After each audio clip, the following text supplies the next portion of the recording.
I write lots of articles. I have spoken to countless college groups, community organizations, professional organizations, always trying to let them know a little bit about this community because the myths and the misconceptions around this community are abundant, and I work really hard to stop those from proliferating.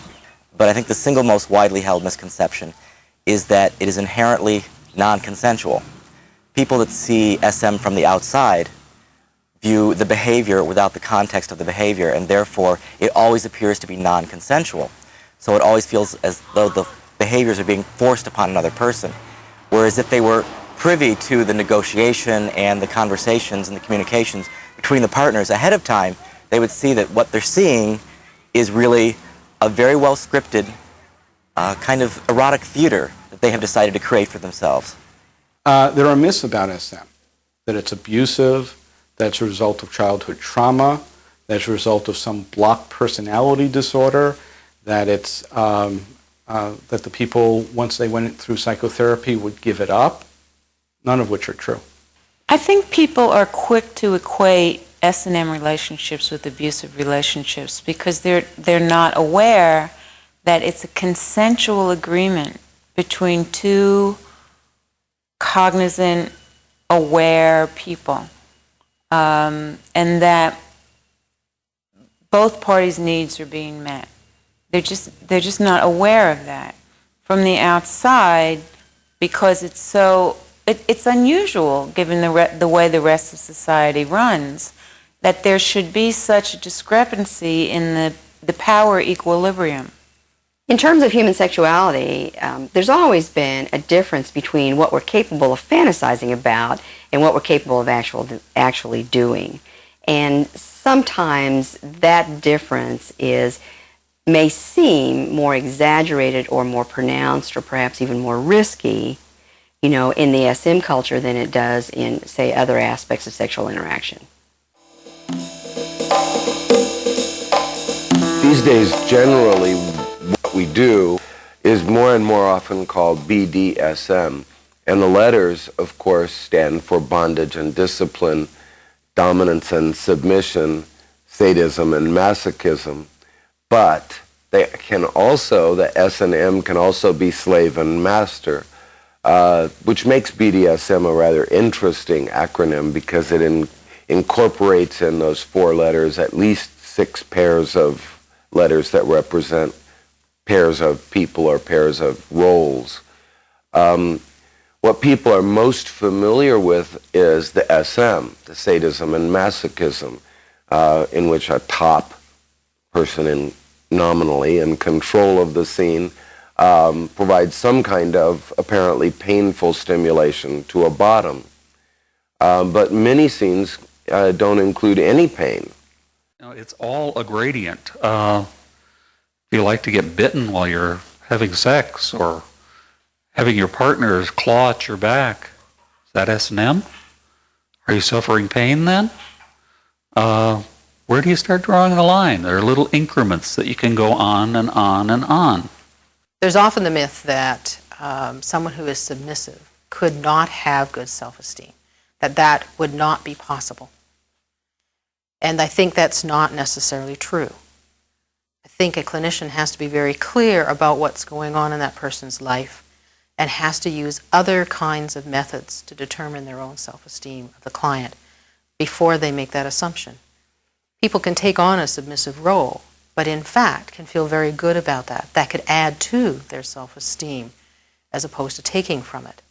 And I think it's very important too for the clinician to check out other areas of this person's life to understand clearly, do they have self-esteem issues or not?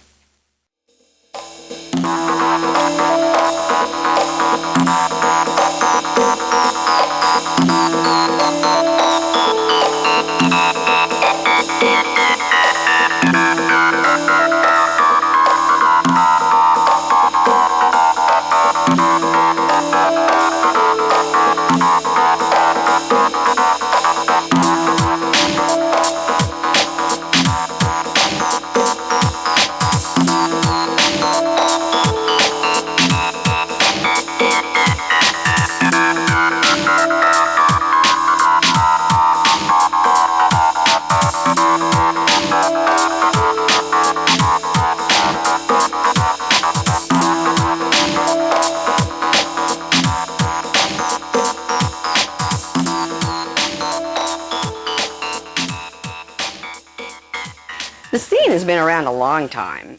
Even though we see the images of it now, and it's becoming kind of popular, and we see it in media and in music and etc., it's been recorded in literature, particularly in European traditions, for hundreds of years. And when we look at some early writings about people's sexuality interactions with one another, there's always been some forms of, say, dominance and submissions in these kinds of interactions.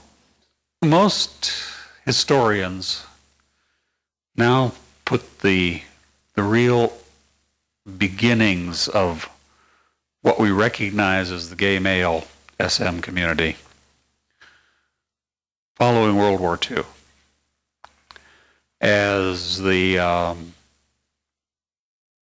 military men were coming back to this country from various positions overseas, those who had sexual attraction to other men had no interest in going back home to their little hometowns. They were used to the discipline of the military, and for the most part liked it. And they tended to band together in the major port cities where they were severed from the military. So Americans were exposed to a different world than their parents had been exposed to, a different world than their parents would even have believed in. Obviously, some of them, like some of anyone, discovered that they were kinky and gay and lesbian and so forth. And the first clubs were formed largely because it was otherwise impossible for a group of men to get together in a world where any kind of unusual sexuality was going to be illegal, or at least very much frowned upon, perhaps reacted to violently. The clubs were an easy way for them to do it because there were already heterosexual road clubs that weren't really sexual at all. They were just groups of men who got together for a day or a month, or some of them endlessly, and roamed the roads on motorcycles. So a group of men hanging out with their motorcycles didn't look particularly gay to anyone. It didn't look threatening. They'd seen this before. It had no special meaning, presented no threat. So the first group that we know of, almost certainly the first group in the world, and absolutely the first one to organize as a club in the legal sense, was the Satyrs in Los Angeles in 1954. A lot of things came out of the closet with the publication of Larry Townsend's The Leatherman's Handbook. For the first time, we had a non-fiction look at what the whole scene was all about. And most of us who saw that for the first time couldn't believe that, oh my God, yeah. I don't know how many people drove to San Francisco that weekend, or to Los Angeles, I should say. Things went on like that, until the formation of Chicago Hellfire Club, which was very unique in that it, at all these bike runs and things, there was talk about sex. There was a lot of joking about sex. There was a lot of sex, but it was off in the privacy of tents and things. It's not something you did in public. It wasn't performance art.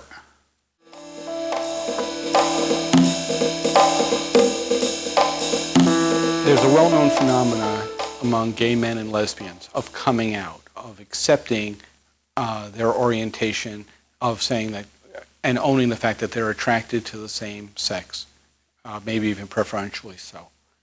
There's a similar process in SM of coming out.